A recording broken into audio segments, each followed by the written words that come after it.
So one of the bigger question marks this offseason for the Packers is definitely the wide receiver position. There are lots of guys who we don't know if they will return or if the Packers will decide to bring them back on another contract. We have Davante Adams, who of course is the biggest name right now. We have Marquez Valdes-Scantling, also an unrestricted free agent, and then also Equanimeous St. Brown is also an unrestricted free agent. But the guy I want to sort of focus on in this video is Allen Lazard. He is a restricted free agent this offseason for the Packers. So as I've said in lots of other videos, when it comes to the Packers overall, their entire team, the first piece of the puzzle that has to get solved is what is going to happen with Aaron Rodgers. Is he going to decide to return to Green Bay? Will he retire? Or will he decide to try to go somewhere else? And whatever happens there will definitely affect everything else completely, from Davante Adams and then all these other free agents who the Packers could be able to sign or could not be able to sign because of the cap space and how much they basically are over it right now.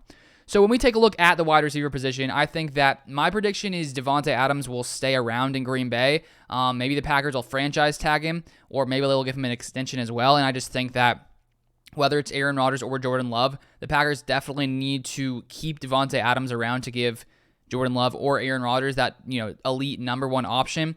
And then when we take a look at Allen Lazard and basically what could potentially happen with him. So because he is a restricted free agent, there's a few different things the Packers could do. They could put a first round tender on him, which means that if another team has the ability to offer him more than that, then if the Packers don't decide to match that offer, he goes to this new team. The Packers get a first round draft pick in return. And right now for 2022, it's estimated that is worth around a $5.56 million contract. And there's also the second round tender, which is valued at about $3.99 million. So let's say the Packers decide, okay, we're going to put a second round tender on Allen Lazard. Any other team in the NFL has the option to put up a higher offer than that for Allen Lazard. Then it comes back to the Packers. If they don't want to match that, they get a second round draft pick in return. And then the final option is a right of first refusal, which basically means another team can offer him more, which it's valued around $2.43 million. And if the Packers don't want to match that, they don't get anything in return. I'm pretty sure that's exactly how that works. So when we take a look at those few options, I personally think the Packers should place a second round tender on Allen Lazard worth around $3.99 million. I don't think any other team is going to give away, a first round pick for Allen Lazard. And honestly, I'm not sure if they would give away their second round pick for Allen Lazard. So I honestly feel like he would be safe if the Packers did put that second round tender on him for about $4 million.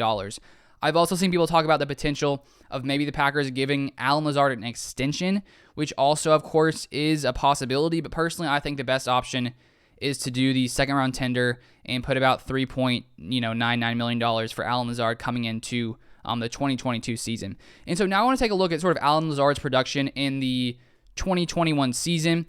So when we take a look at his stats, he's a guy that doesn't put up, monster stats consistently. He has a few games that look really good, and then he has lots of games where he just doesn't really show up when it comes to receiving stats. As you can see right here, first week, 2 receptions, 16 yards. Next week, week 3, 1 reception, 42 yards. Next week, 2 receptions, 33 yards.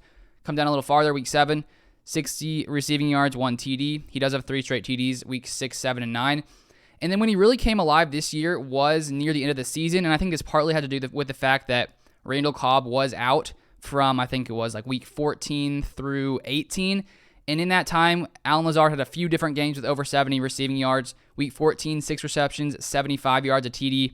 We have week 17, 6 receptions, 72 yards, a TD. And then week 18, 5 receptions, 75 yards, and 2 TDs.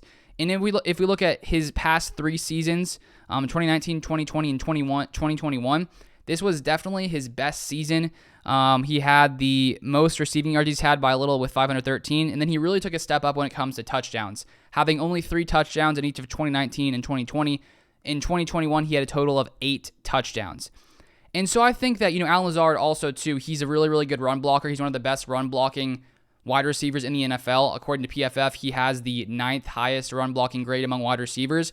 And Matt LaFleur has talked about that in the past, about how good he is as a run blocker, and the Packers really utilize him a lot in that way. And so even though he might not be the receiver that consistently puts up crazy numbers, like he's probably not a guy you want to consistently play in fantasy football, at least this past season, because he'll have those games where he does really well, has like a big game, but then he'll be quiet for a little while. But I think that just his ability when it comes to run blocking as a wide receiver, and just I think also too how much trust he and Aaron Rodgers have built, I don't think the Packers should give that away. Because if we take a look at what Aaron Rodgers' passer rating is when he targets Allen Lazard, It is 134.7, which is the 9th highest passer rating when targeted by a wide receiver in the NFL. So anytime the ball gets directed to Allen Lazard, he usually comes down with it. He's a really good, possession receiver. And with him being 6'5" and as big as he is, he can really box out the other guy. And we saw a couple times later this year, 2 or 3 of his touchdowns where Aaron Rodgers just basically throws it up to him. He just comes down with it. He's so tall. He has great hands. He can just jump up, catch it, and do lots of things like that. So I think that he's a very, good, or I guess good part of this Packers offense, especially coming into next season. And as I mentioned, when it comes to when Randall Cobb was out, he was a lot more efficient. If the Packers don't hold on to Randall Cobb, I think it's that much more important to keep Allen Lazard, because right now when it comes to the salary cap, Randall Cobb could be a guy that the Packers let go, because I think they'd save around maybe $6 million. And so if he's gone, I think it's that much more important to have Allen Lazard, because it's really a guy I think that Aaron Rodgers does trust in big situations, and he's willing to, just throw it to him, and Allen Lazard can go up and, make some kind of play on it. So I want the Packers to keep Allen Lazard coming into 2022 for all the reasons I explained, putting a second-round tender on him for $4 million. I think it's definitely worth it.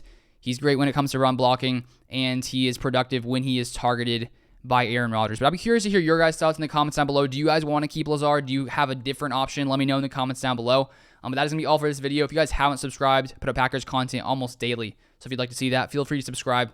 Drop a like on the video down below, and I'll see you guys next time.